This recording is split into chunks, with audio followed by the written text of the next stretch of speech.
بقول كلام علشان احنا بعد كده هنعمل حصر برجال الاعمال، علشان خاطر مفيش بقى سب وقذف، في عمل.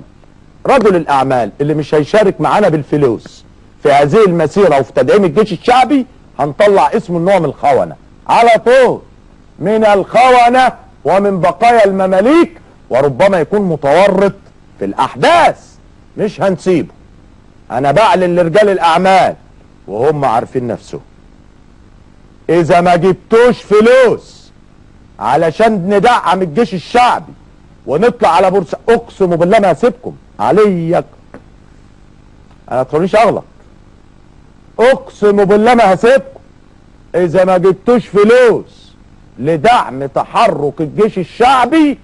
هطلع لكم اساميكم كلها بقى، وكل واحد قدام منه ممتلكاته. انا مش هقول انتوا حراميه ولا شرفه، لكن هطلع اساميكم وكل واحد قدام منه ممتلكاته، علشان الشعب يعرف مين رجل الاعمال الوطني ومين رجل الاعمال الخسيس اللي ما بيخافش على بلده.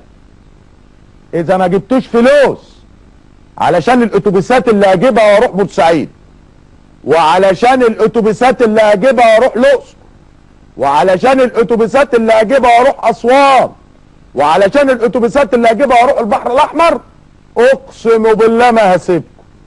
وهي بلطجه بقى من الاخر، بلطجه.